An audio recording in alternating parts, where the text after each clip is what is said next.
Hi everyone, welcome back to my channel. My name is Vanissia, I am the Woolly Worker and this is the Woolly Worker Knitting Podcast.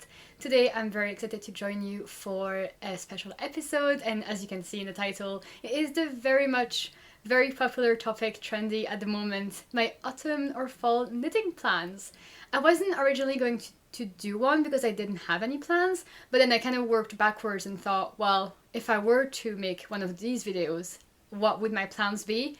And then that actually motivated me to be going into a very deep stash dive, pattern dive, like Ravelry favorites. I just really wanted to pull something together from all of those months and hours of like research and accumulating yarns and everything. So none of it are really brand new ideas. All of these are plans that I made at some point, or yarns that I assigned to projects, and it's just all of me putting it all together.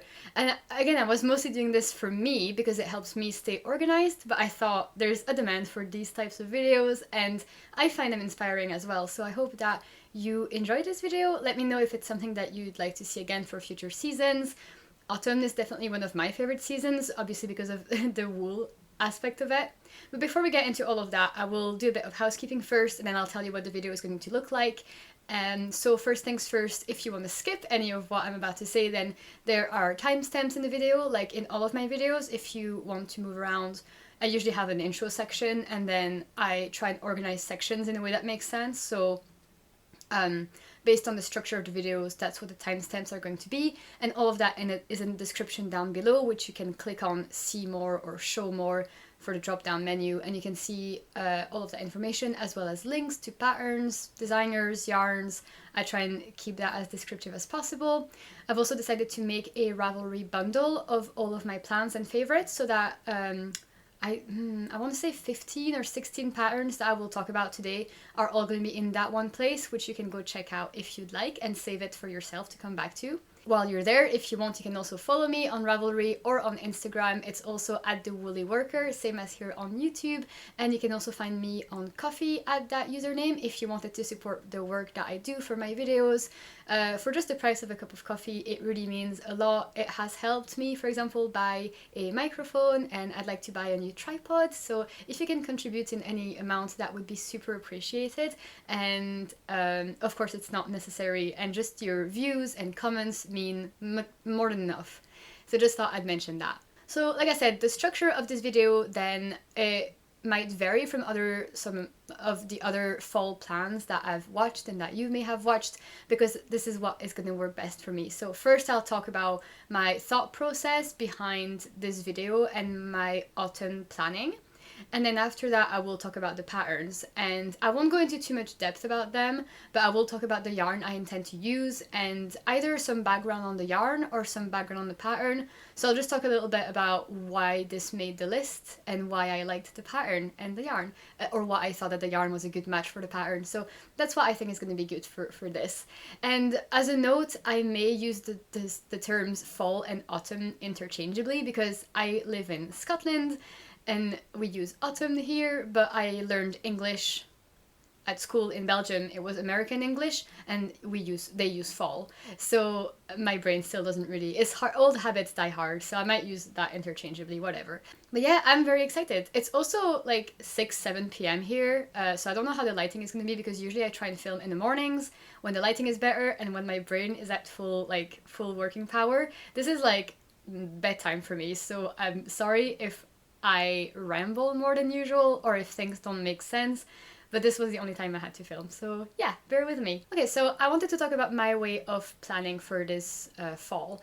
I had a goal that I will obviously talk about here, is I wanted to make all of those plans from stash because I have more than enough yarn. I'm at the point where I certainly have enough yarn to knit for the entire year if I wanted to, and I'm not going to go on a year-long yarn ban, and I'm not even going on a complete autumn yarn ban, but the 15 patterns that I've pulled together are patterns that I can do right here and there without needing to purchase additional yarn, and I thought it'd be a nice challenge. It'd be a nice way to make a dent in my stash, get some of those grams and skeins out. and reduce the amount of yarn that I purchase. I do know that there will be a few occasions where I will buy. For example, there's a couple of yarn festivals that I'm going to where I will set a budget, and then there is a Black Friday sale that I want to purchase from Holzgarn. So I know that that's going to happen. Those are like the three big things I know are going to happen. The other thing I'm kind of thinking in my head is like if some very nice yarn goes on sale and it's a sale that I don't foresee happening within the next 12 months, I might buy. So something like Cardiff Cashmere or Sendesgarn or Knitting for Olive or Isager even more, because I've bought a lot of Sendesgarn and Knitting for Olive on sale, but Isager not that much. So if Isager goes on sale, I might rethink all of that. So I don't want to make really harsh and fast rules, but my plan is definitely to knit from stash this fall. And I've got all my patterns ready, so I am saying to myself, if new patterns come out, don't do them, because there's always next fall. The point is to make a list and stick to it. And I know that this may sound hard for some people, and they're way much more go with the flow type people, but I have a very type A personality. I thrive under rules, I guess, and so this is all fun for me. Don't worry, I'm not restricting myself. This is fun. I promise.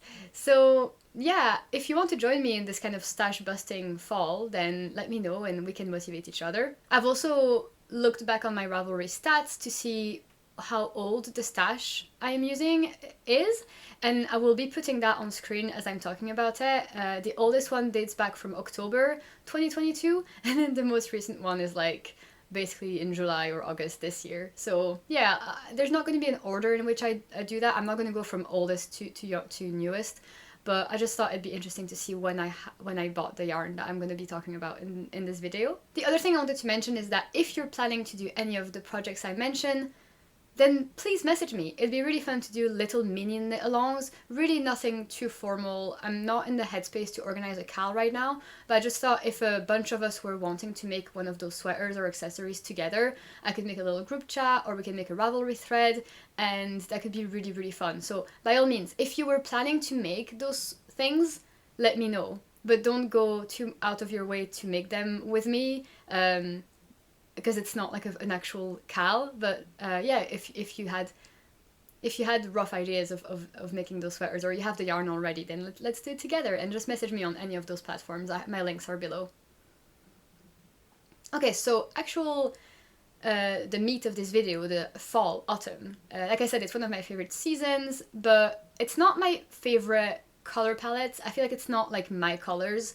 I know a lot of people with brown hair look really, really good in all of those like rusty oranges and yellows and things like that, but I feel like I'm more of a winter person for my colors. However, I also really like to experiment, and there's a lot of things that I like the idea of, or like in principle, and I never know whether it's something that I would like in practice. So there's a few colors here that you're gonna see that I haven't made anything in before, but I want to do that to see if I actually like working with it and like wearing it. A lot of the yarn I bought it because I thought it was pretty. Like there's a few rusty oranges that I love, but I don't know if I'm actually going to be enjoying wearing them. But you know, the price to discover that is just paying for a sweater quantity, realizing that I don't like rusty orange, and then I'll just never buy it again. That's fine, that's also okay. I wouldn't regret having bought that sweater quantity of orange. In terms of textures and materials, so for materials you're going to notice there's not a lot of mohair. There's only 2 mohair quantities for slipovers, not sweaters. I've come to find that I really actually don't tolerate mohair very well, and it just itches me a bit too much. However, on slipovers it's fine because there's always under layers, and v-neck slipovers, for example, are perfect because you're definitely sure to not have any on your neck. So, and there's no sleeves or wrist or anything, so I'm looking forward to using some of my mohair stash in those slipovers. And there's some lace alpaca that I'll be holding with for the orange rusty sweater, which I'm excited to use because I know that I love, love, love that texture and the feeling of that sweater. There's going to be some cashmere and some lamb's wool, which I am so looking forward to using. It's going to be so luxurious and feel really, really nice. And then the rest of it is going to be mostly non-superwash wool, some wool alpaca, and just that's what we love, isn't it? That's why we get into knitting. Is for the wool. So I'm looking forward to using that wool and that cashmere. And in terms of textures, there's going to be a few cables, again, mostly for vests, because I feel like I've been working on a few projects lately, especially in the summer, that were kind of tedious, so lots of knitting or all over texture. Like my Alder sweater that I'm doing right now is all over texture, and I'm really craving some simple, mindless DK stockinette knitting.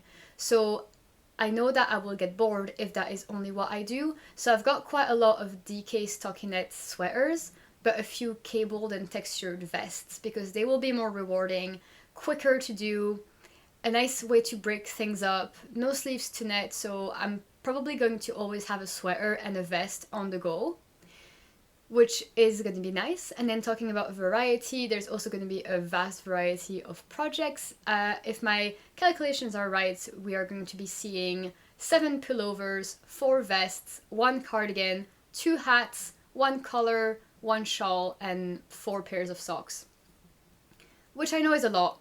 And I wanted to address the fact that my plans may seem unreasonable or unrealistic, and I'm not expecting to finish 100% of those knits or even attempt 100% of them, especially the socks. Those are going to be maybes.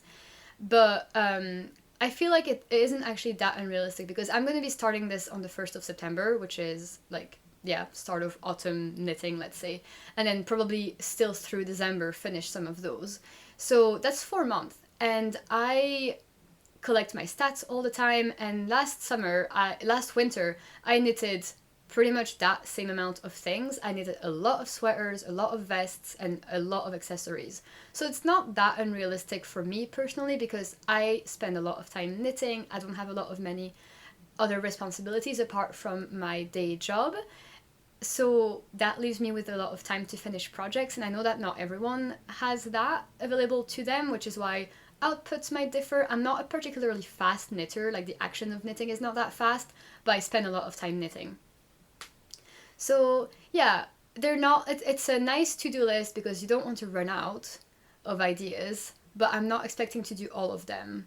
But it would be nice. So I'm really going for staple, comfortable pieces in materials that I know I not only tolerate, but reach for and love the feeling of. I'm gonna go for like wearable pieces that are simple and basic and not too over the top. Things that I'm going to be wearing inside the house, because that's where I spend most of my time, to be honest. First of all, I work from home. Second of all, I don't have that many other activities or places to go. And sometimes I feel like some of my knits are a bit too fancy, even though, again, there's no clothes police. I can wear whatever I want inside.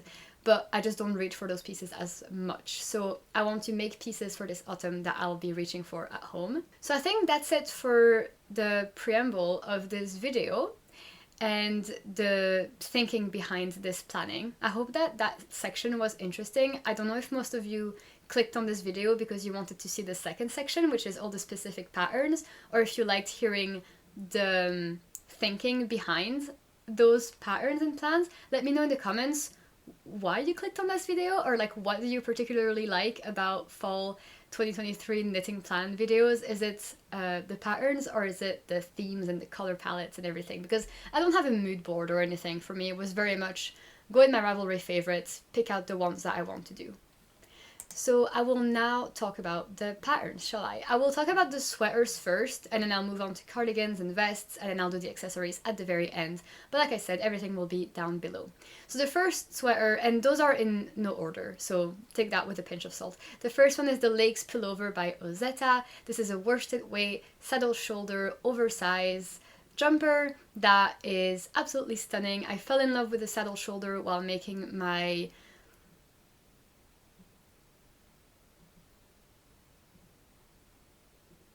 oh, God. I'm completely blanking. What sweater did I just make? I want to say Judy, but it's not Judy.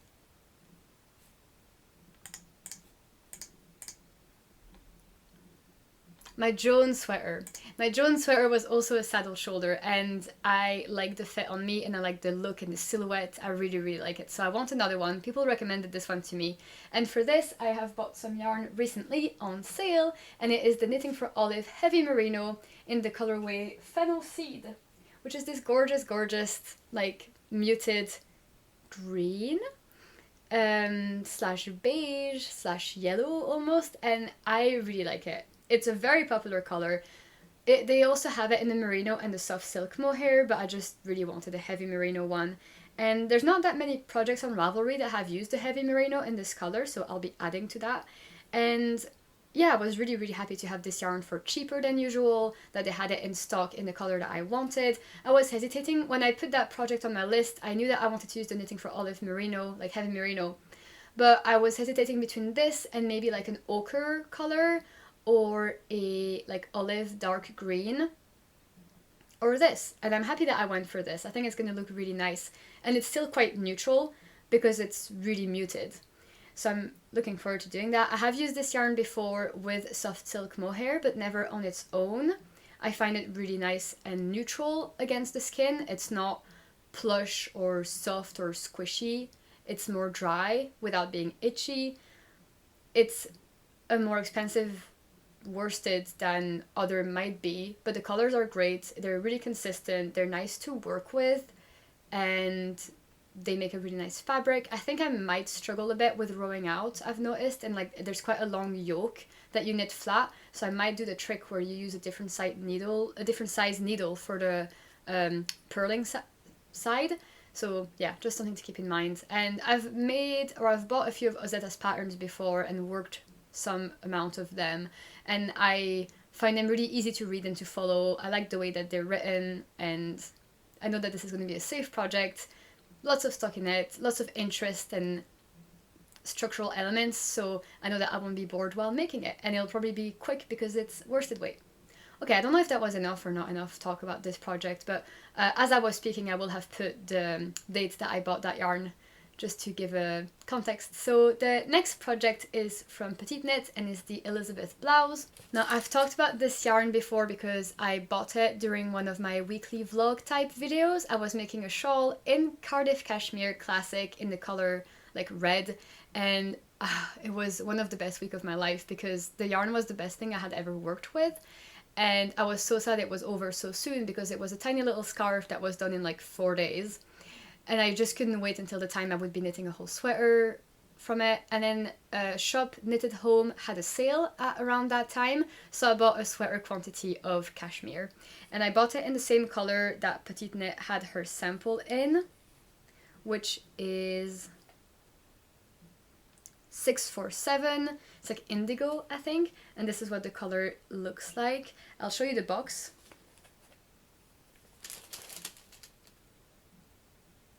It's so pretty. It's awe-inspiring. It is so soft. If you want to see me gush more about Cardiff Cashmere, go watch my Lolu Shawl vlog video because I just keep on complimenting it every time that I touch it. So I'm so looking forward to knitting this knit. I've had this yarn in stash since then, like March, April, and it just never was the right time. You know, I was always like, oh, it's not a good occasion. Like, it could have been my birthday knit, but I was doing other things at the time. And I just realized I'm not going to wait around for the perfect occasion forever. I just need to do it. Like, yarn is bought to be used, not to just be stared at. So I'll be using it for this sweater this season. And I'm so looking forward to that. Like, it'll be so elegant. I love the polo color. Again, I want to see if it suits me because I like the idea of it, but I don't know if it's going to be something that I particularly like on me. I think I will. And if I do, then I'll be seeking out more polo type necks in other patterns. Let me know if you know of any ones, by the way. I think there's the Winona polo from someone that I forgot. I'll put it in the description, that I'm kind of coveting as well, and it has stripes and that looks really cool as well. Okay, the next project is the Coming Soon sweater by Susan Miller, or Polystrict, and I'm going to be making this in the Rerum Natura Ulysse, which is a sport weight, and it's the sister yarn to their Gilead, which is worsted. And I put the yarns that I was going to put into this video in my story earlier today, and not less than 3 people have messaged me saying, oh, this yarn is so pretty. So it seems to already be a popular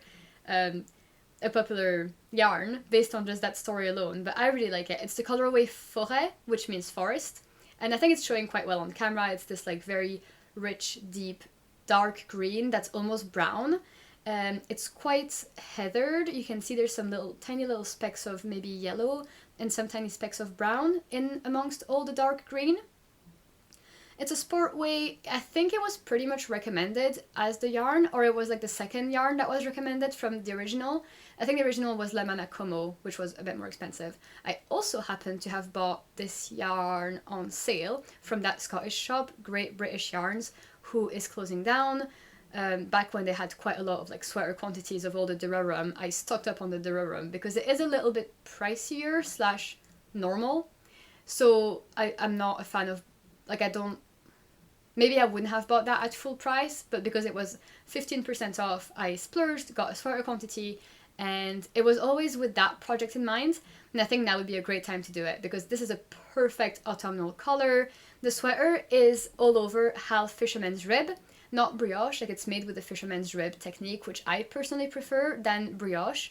And it might be a little cumbersome. I'm doing another fisherman's rib project right now that I'm from Ozetta actually, which I'm quite enjoying actually. And I really like the look of that texture. I think it's very much like store-bought ribbed sweaters with a big rib like that, which is really squishy and cozy, and people have commended this yarn on its properties and its bounciness and durability, so I'm really looking forward to this sweater. This might be a common theme in all the sweaters that I talk about. I'm looking forward to all of them, obviously, because I put this list together. The pattern comes in German and English, and I'm a bit worried about maybe if I needed support. It seems the designer is much more like German leaning, and if I had issues, would she reply to me if I asked? But that is just like an anxiety that's based on no facts. I've not heard anything bad from her. So again, take that with a pinch of salt. But not that many projects have been made on Ravelry. There have been maybe more done on Instagram, but Instagram is not helpful for notes or anything. So yeah, but there shouldn't be anything wrong with it. It's a pretty straightforward raglan, if I'm not mistaken. But the raglan detail is quite nice, and yeah, looking forward to making that one, but it might be a bit of a longer project, but I'm looking forward to using that yarn for the first time because their color selection is amazing. So if it's a positive, then I'll be buying Ulysse again. Okay, the next sweater is the Office Sweater by Knit Flitter, and that is 100% inspired by my friend Caroline from Caroline Knits. Ever since I saw her version of that sweater ages ago, I knew that I wanted to make it. It's kind of a mix of a saddle shoulder that then goes into a raglan, and it's a really simple, basic staple sweater. And the yarn combination that is recommended and that Caroline used is Alpaca 1 and 2 from Isager. And I've used that combination for my Mist Sketch sweater by Florence earlier this year, and it's heavenly. The lace alpaca is amazing. The 50/50 alpaca wool from Alpaca 2 from Isager is also amazing.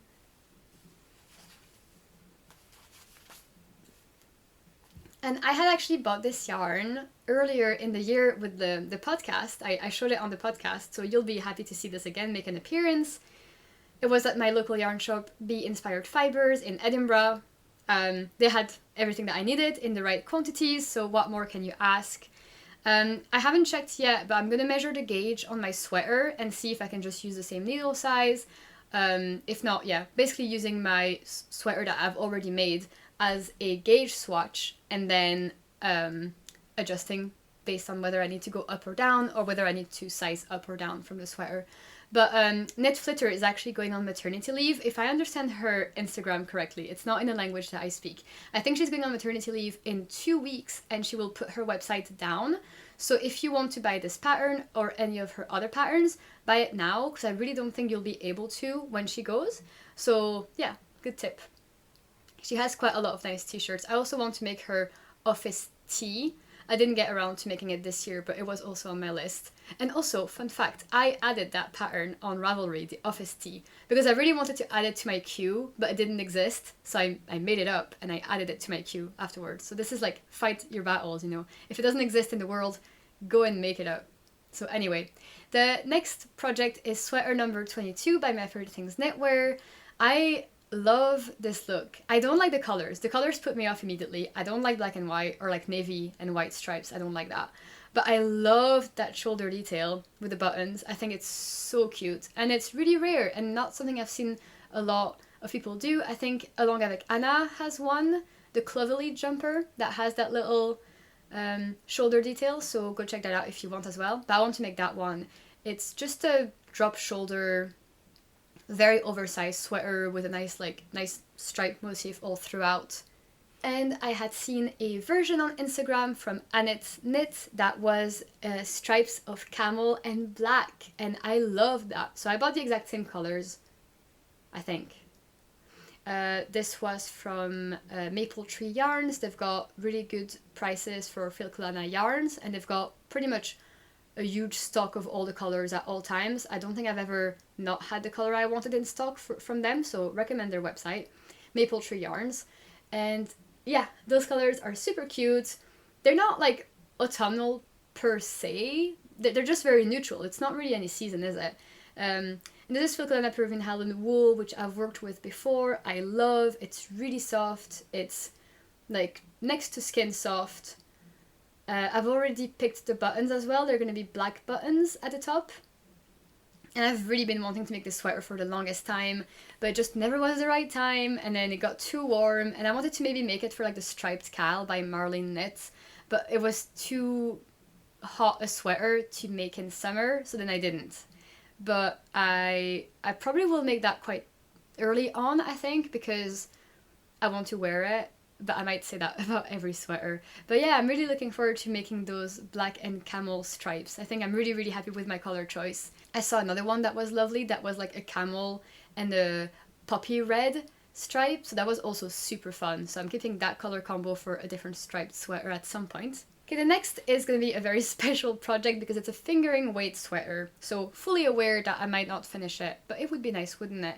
This is a Syra sweater by MCL Tricot, and this is the color that I'm going to be using. The yarn, this is Kinross for Ply from Wee County Yarn. You probably know about this yarn, I've talked about it a lot. Other podcasters like the Creabea have talked about it a lot, and if people come to the UK or Scotland and then they ask me what yarn do you recommend I get, I always tell them to get Kinross for Apply because you won't get that anywhere else, and it is as soft as people make it out to be. So again, here's a little here's me fangirling about this yarn. This is the colorway Beadlet, which is coming out a bit brighter here on camera. It's a bit darker in person, and it's pretty much, it's not the same color as the sample, but it's like dark red.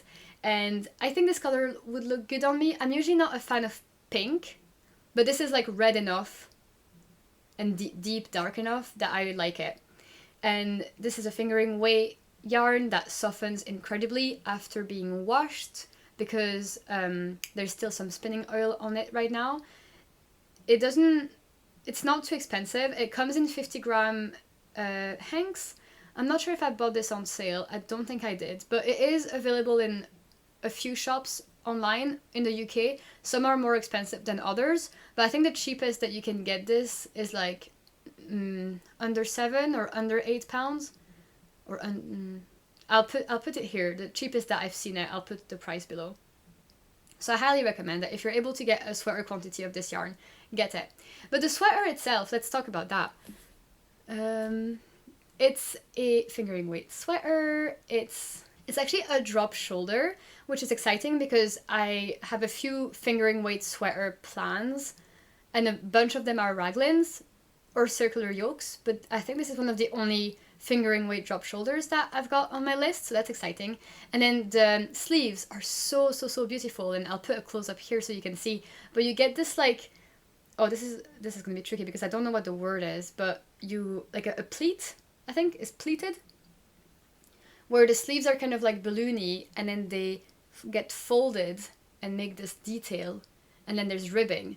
So they're always going to have this little crease here, and it's so elegant. I think with the drape of this yarn, it's going to work so well. And yeah, I'm so looking forward to learning this technique because it might be something that I can steal and make in other sweaters, even if it doesn't call for it. And I've heard really good things about this designer. I've bought a couple of her patterns, but I've not made them yet. She has a few DK patterns, like fingering and mohair, or just DK normal, and a few cardigans. There's probably something for everyone's taste. She's got lots of romantic, frilly lace designs, if that's your style, and she's got a few more like basic sweaters. So definitely go check her out. It seems like she just has more and more coming. She also has quite a lot of sock patterns, and she was published in the Len 52 Weeks of Sock Books, version 2, maybe not the one, but yeah, good designer. I'll probably be starting this sweater and just having it on the go as like TV knitting maybe. Probably not like my main focus, but just something to have to make some progress on little by little. Keen viewers who have been here from the start know that I currently have another fingering weight sweater in Kinross 4-ply on the needles, but that's been in hibernation, and at first I wanted to finish that one first before jumping into another fingering weight sweater, but I've given up on that. I'll just keep it in hibernation, cast that one on, and then we'll see about the other one later. Okay, the last sweater then is going to be the Oslo sweater by Petite Knit. I put something in my story recently where I asked about the difference between the Oslo and the Stockholm sweater by Petite Knit, and lots of you messaged with good advice, and lots of you messaged to ask me to give the results. So I put the results back in my story and I saved that as a highlight so you can check that out. And in the end, I'm probably going to go for the Oslo sweater. That one is shaped with increases on the back yoke. Then you pick up for the right and the left shoulder, join in the round, pick up for the sleeves later. You have some body decreases, some sleeve decreases, and a very big, huge, chunky 1x1 rib collar, which I loved. There's some neck increases as well, which I really like the look of. And I was thinking of maybe doing a few modifications in which maybe I would do a purl round to frame the neck, which I really liked in my Joan sweater. And then I might not make body decreases, maybe I'll just keep it loose. And I'll see about the ease that I want, depending on the yardage that I have.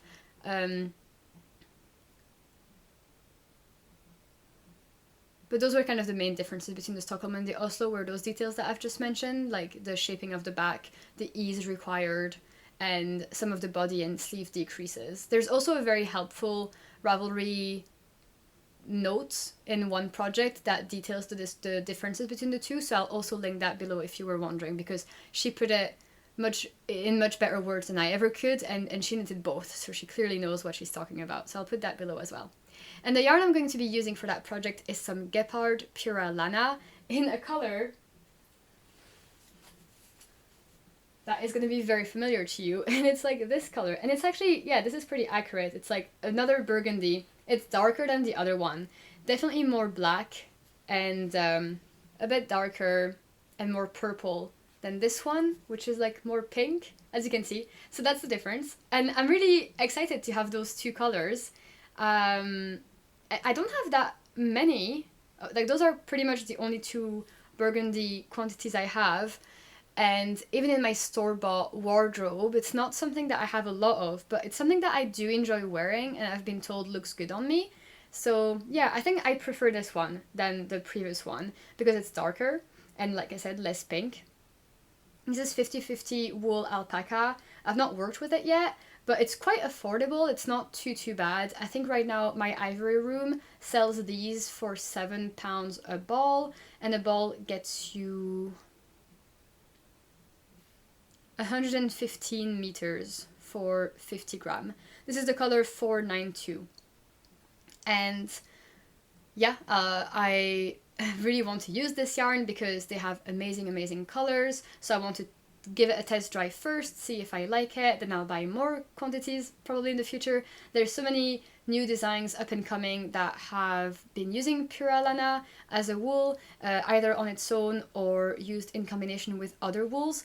Originally, I was going to make the sweater number 9 light by My Favorite Things Knitwear, which was a high neck raglan, but I changed my mind and I decided to go for a drop shoulder because that's actually what I prefer knitting and wearing are the drop shoulders. They're the ones where I feel the most comfortable and the most me. So I thought I'd look for a DKOA drop shoulder, and this is what led me to pick the Oslo sweater.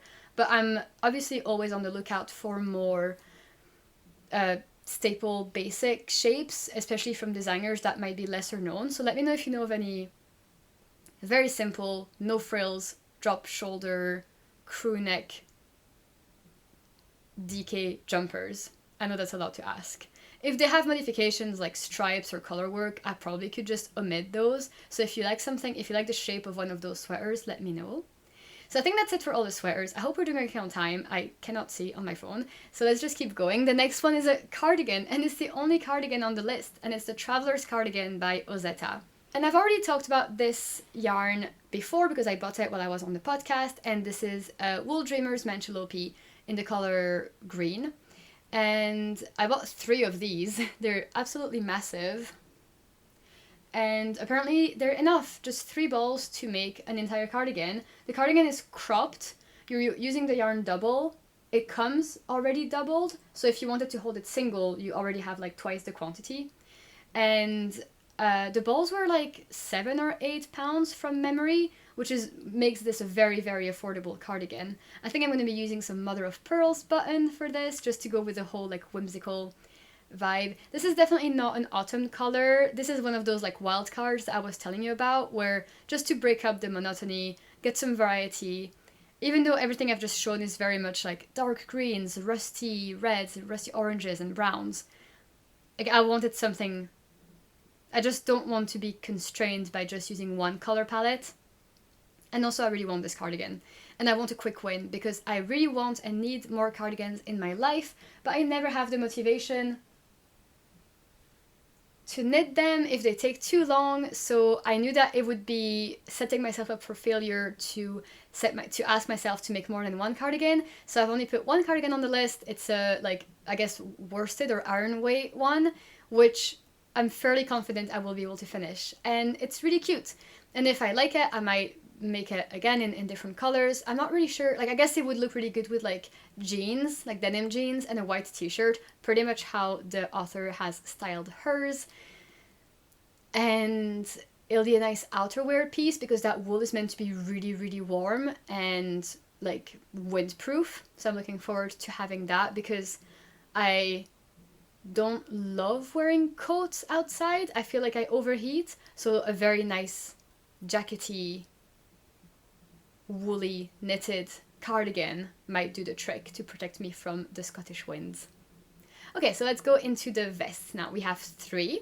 So the first one is the cameo vest. I've talked about this as well before, so again, sorry if I'm repeating myself. But I'm going to be making this in Brusca by Retrosaria. I have 4 balls of this. It's in the color B, which is really rare and hard to get everywhere. Good luck getting your hands on that. I originally wanted to make a sweater or something, only had 3 balls, so I thought to myself, well, if I see it more in stock, I'll keep on buying it until I get a sweater quantity. And in like 5 months, I could only get 1 more, so I've got 4 in total. I thought it'll be years before I get a sweater quantity. I'll just get something that uses those 4. And I found this vest. I saw on the yardages required by like some knitters that's even less than what the designer calls for. And so I thought that I can swing it with only just these. 1 ball gives you 125 meters. So I've got 500 meters, which is really not a lot. But it's pretty much a worsted weight yarn, very neutral.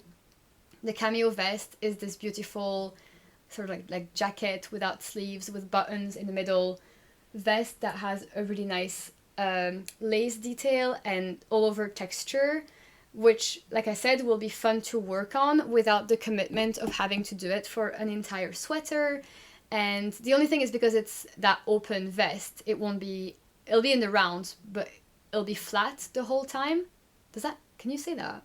Can they be both? Yeah, it'll be flat. It'll be rows of knitting, not rounds of knitting. So I hope that I don't mind it too much, but like I said, I'm only doing 1 cardigan, so I think I can handle a vest being knitted flat. Next on the list is some yarn you've also seen on the podcast, and this yarn never shows well on camera. Like, this is not an accurate color. It's much greener in person. I still don't understand the physics of that. And then, so this is some Sunday, and this is some Tin Silk Mohair by Sandnes Garn. I've copied this combination from a project on Ravelry because it takes some of the thinking out of it. I just prefer having people's choices. And it's a nice little, this is called Acorn, I think, and then I don't know what this one is, but I'll put the colors obviously like in the Ravelry, just in my description of YouTube, so you can see for yourself. I'll be making the Friday Slipover crew neck by Petite Net. It's an all over broken rib slipover. I love my slipovers by Petite Net. I've made a few. They fit amazingly well. Like, they're the perfect amount of... They fit how like, they're not oversized, they're just fitted, and they're not too tight, and they just keep me so warm in the core without me overheating, which is one of my big problems, and like life's greatest problems is loving to make sweaters but being too warm to wear them. Well, all my slipovers I can wear fine. And again, even though it's all over texture, because it's broken rib, there will be rounds of knitting, and then there's no sleeves to do. It's like the construction is also like you make the back, then you pick up for the shoulders, then you join in the round, then you can make like the finishing of the neck and the armpits before you continue the round of the body. Like, I just know that I'll enjoy that knit very much. And I've had this project and yarn in stash and in mind for quite a while. So yeah, I just know that this piece is going to be a success, and it's really nice, you know, not taking any risks. Like, I know I like it, I know I like knitting it and wearing it, which is the case for a lot of these projects. Like I said, I'm not really in the mind space right now to do a lot or create a lot or think a lot or work hard. Like, I just kind of want to have a relaxing time, not put too much on my plate, and enjoy my knits. And as I was laying all this yarn in front of me to make this video today, I was so happy. You know, sometimes when you buy too much yarn in advance, you risk losing interest in the yarn by the time it comes to knitting with it. But as I was curating this list and looking at all those colors and materials and wools and textures, thinking about all those projects in my Ravelry bundle, I was just so happy and so confident in my choices. And most of these are plans that I had already made months ago that stayed the same, and a few of those are plans that I've had to rejig or rethink and reassign, which is fine. And it's kind of nice when you problem solve that way and you realize you already have the quantity that you need for a new idea and everything works out. So I was feeling really, really happy today putting this all together, realizing that I'm still very much looking forward to using all of these yarns that I have. And I know when you see the video of all the yarn, you might be thinking, wow, that's a lot of yarn that you have. And yeah, I wouldn't go and buy it now, today, in preparation for the next 4 months. But this is yarn that I've accumulated for the last pretty much 10 months. So it's less overwhelming to think that I've been accumulating that over the course of a while, and my tastes haven't changed that much. So that's really, really positive. And that was a bit of a tangent, but I think this deserved to be said.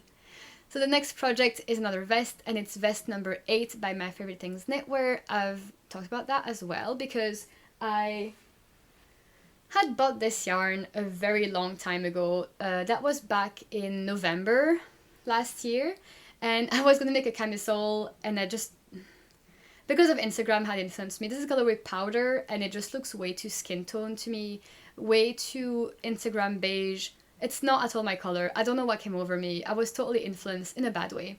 And I tried to find other projects I could use this in. I was like, maybe like all the camisoles I could think of, because I only had 3 balls, were just not me, and I wouldn't want to wear, and I didn't feel confident even before starting. So in the end, I rejigged things and decided I would make it into a vest, because with a vest I can control what I wear underneath, what color shirt I wear, what color t-shirt, and I'm going to pair it with this mohair that I then received for my birthday this year. It's obviously blowing out because white, but this is the colorway Cloud, and I think it's going to even more like soften the look of this and make it less skin tone and more white. Kind of like my balloon sweater by Petite Knit, which I actually really, really like, and it's like angelic looking beigey white. Actually, it's pretty much the same because I used Marzipan and Tilia for my balloon sweater, which is pretty similar to this. And also for my bow that I just made, and I showed in 2 episodes ago. So yeah, I guess I quite like the combination of a beige fingering and a white mohair. I really like. But the beige fingering on its own, no. The vest number 8 is also made flat and has buttons down the middle, and it's got cables all over. I pretty much have a store-bought vest that looks exactly like that in off-white, and I really like it, and it makes me feel like academia type, like grandma, grandpa, teacher, but in the best way. Like, it's fully That's my personality, is like a grandma. So yeah, I want to make that vest. I have the quantity that I need. It's using stash that I wasn't feeling good about, and it would repurpose it in a way that fits me. And I know that I wear my white slipover a lot, so I know that that would be something that has a use, and it would be satisfying. And it's all over cables, but it's manageable because it's just a vest, and it's a v-neck as well, so that'll be kind of exciting. At first it starts off without too many stitches, then it gets bigger and bigger. So yeah, I really like making vests, and that's why there's so many in this video. Next up, we have the Lana vest by Irene Lynn. I've seen a few podcasters mention this vest recently, actually, so maybe we can do a little knit along with them. I think Rachel from Woolsey Knitting Podcast is doing a mini knit along with her and her friend. So I'm not going to intrude and get in on the fun. This vest is actually going to be between fall and winter. I wasn't sure in which season to put it in. This is a yarn that I picked for it. It's Walnut Heather by Cascade 220. I showed this in, I think, my first podcast episode, or my second, I think my first, which is so cute and exciting, and like we've come full circle because it's making an appearance, it's making a comeback. It's very old stash. It's like basically a year old. And I say very old. I bet you guys with yarn that's 20 years old are laughing behind your screen. It's old for me. And I don't know why I didn't make it, because I love slipovers. I love the drop shoulder slipover like that. I've got the weekend slipover v-neck by Petite Knit, and I love that shoulder shape on me. Like basically just comes here and then it doesn't have any sleeves. It's oversized, it's got cables and texture and moss stitch. I think what was stopping me is that a lot of people are making those vests with cables in whites and off-whites, and I just don't want to have a million of these.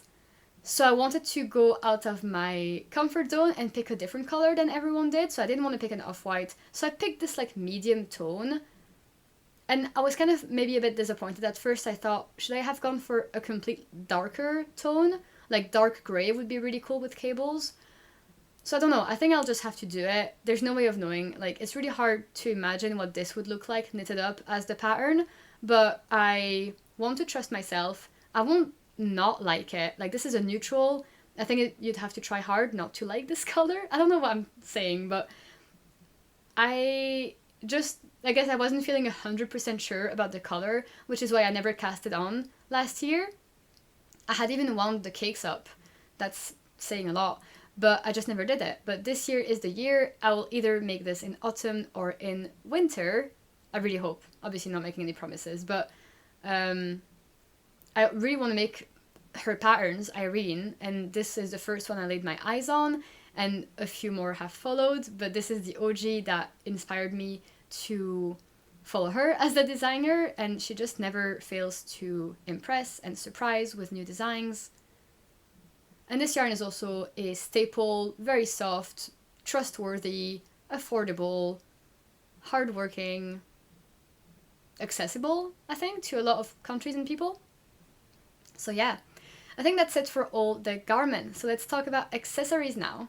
The first one is the Oslo hat by Petite Knit, and to be honest, I have already started. I was knitting on this for my trip to London. And I have made an Oslo hat before for my dad, which, by the way, you heard it here first, never made its way to the destination. It got lost in the mail, which is heartbreaking and disappointing and a bit upsetting. I had put a lot of effort on it, and I had customized it. I had added a Belgian flag on the brim. It was so lovely. My dad was really looking forward to it, and it just never arrived. So I'll be making a second one, but I decided to make one for myself first because I really liked the first iteration of it.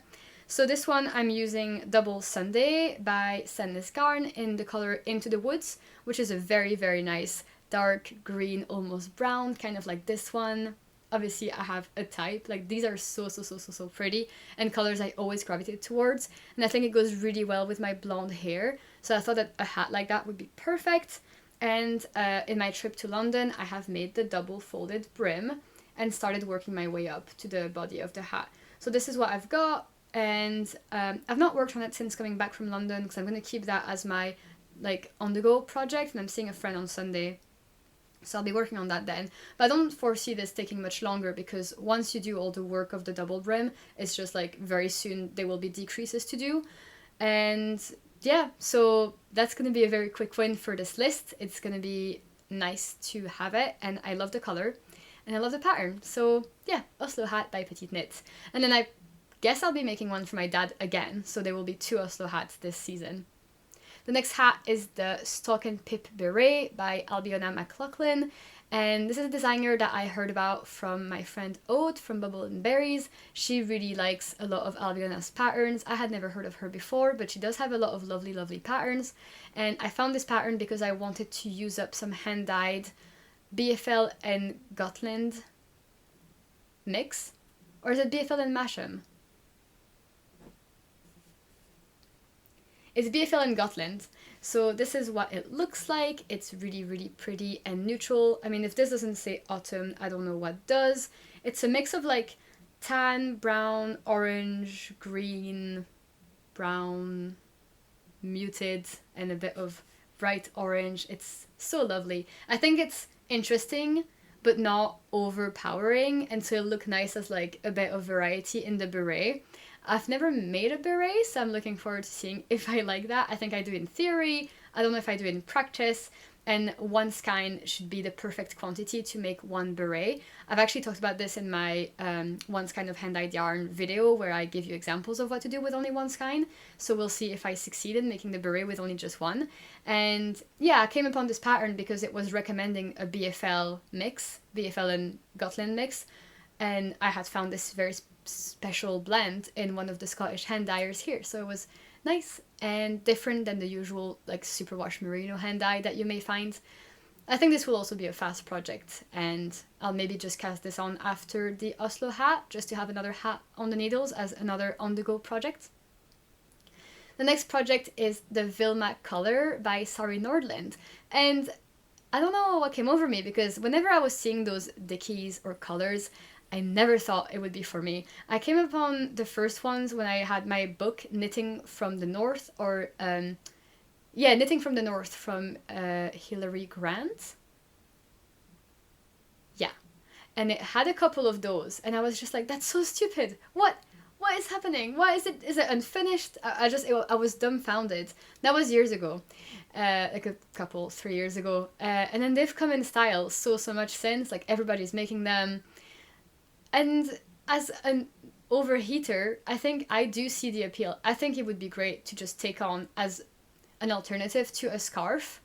I have a V-neck coat that I use a lot in autumn and spring. Because of the V-neck, it's not as warm as my winter coat. And I think that this would be a perfect way to kind of like dress up and have that accessory. And I don't think it has a zipper, but Sari has a few of the colors like that with a zipper, which I'm also thinking of buying and doing as a way to practice my zipper sewing skills before I go on to a sweater journey. This project I actually like found and put on the list a couple days ago or yesterday, because I wanted to find more accessories to add to this list as opposed to only sweaters, and I wanted to use up stash, like I said, and I found the perfect quantity in my stash, so everything worked out so well. Not only do I have the right quantity, but it is the right color, the right weight. So this is Filcolana Peruvian Highland wool in the colorway Burnt Sienna. It's coming out a bit lighter here, but it's a really nice, it's very heathered. So it's kind of like it's a medium brown that has flecks of red and yellow in it, so very fiery. And I had originally bought this to stripe with marzipan, also from Filcolana. And then I wanted to use that marzipan quantity for a different sweater, so I earmarked it for that, which left this one as an orphan. And it's just 4 balls. And the Vilma color only requires 4 balls, which is so perfect. It doesn't have that many projects on Ravelry. It's got some really lovely little cables, some seed stitch, I believe, on the side. I think it's 1 size only, but that's fine. And I've been wanting to make a dickie like all last winter. So I think this is my sign to just do it, dip my toes in, see if I actually wear these. I probably will very much enjoy knitting it, because how rewarding is it? Like, there's almost no work to be done. You just start building it, you're all motivated, you have all your knitting energy, and you follow the instructions. And then by the time you get in the groove, like, it's already over.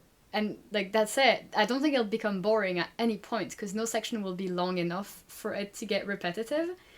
And then we'll see if I wear it. But I think I will. And I really like this color. I'm so happy that everything worked out and I had it in stash and it got assigned to something. And this might open the door to making many more dickies. I have quite a lot, like, favorited, and that I guess I'm kind of waiting to have stash for. I don't know if I'll go out of my way to buy a dicky quantity, but maybe that could be a good thing to look for at, like, future yarn shows, because it's not as expensive as a sweater quantity. If you just get maybe, like, I might be talking completely out, but maybe 2 skeins of DK, like 200 gram skeins, would that be enough for a dicky? That could be good, but we'll see. The next project is kind of like, so it's the Sophie Shawl by Petite Knit, and I know, I said I would never do it, but I'm not really doing it, in the sense that I'm not following the pattern. I'm following the basis, which is like a garter triangle that you keep increasing with an I-cord edge, but I'm just doing it to get rid of stash. So I have a few balls of Drops Air left from my cardigan number 7 that I just finished and I will talk about in my future podcast. And I have just enough to basically make a big long scarf. And this is my oldest stash. This is definitely September or October, so this needs to be out. I thought that the cardigan would use up much more, but it didn't for some reason. The cardigan, like, yeah, I had too many leftovers. And it's just going to bother me if I don't get rid of it. So I've also already started. And this is what it looks like so far. It's really nice and squishy, and like I said, I'm not following a pattern. I'm just increasing on one side only until I, like, use up a ball and a half, and then I'll be decreasing for the other ball and a half, and that'll be very handy. It's a blown yarn, so it's an interesting construction of the yarn. It's not plied or anything, which makes it very light, which is good. And I'm using 5mm needles, which is giving me a nice squishy, not too dense fabric, and garter is really, really nice. I don't know yet if I would like a sweater made of garter, but I'm enjoying working this tiny little sample of garter stitch because it's very mindless. But yeah, I just thought it would be silly not to include a scarf in an autumn knitting plan, because we always could do with more neck accessories. Okay, and then the last section then is socks, but won't go too much into detail because I just, like, to be honest, like, they're all colorwork socks, and I don't think I'll be making more than one, if that.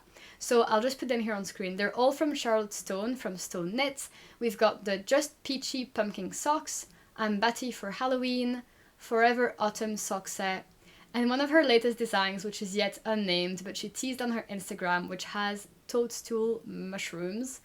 And I've got the yarn for I'm Batty for Halloween, and then her latest toadstool thing I just bought in my London trip. So those are probably the two that I would make. But the Forever Autumn sock set was made in collaboration with Nervous Fiber, and she's going to be selling sock sets at the Scottish Yarn Festival. So if that's the case, I might just buy the sock set as part of my little allowed purchase and make those ones. Who knows? I have not made that many colorwork socks. I find them a bit tedious and not as fun.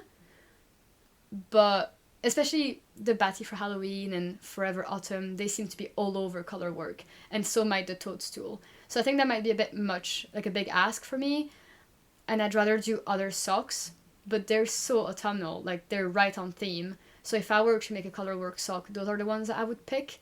But if I'm not going to make colorwork socks and just textured socks, I'll just pick whatever tickles my fancy at the moment.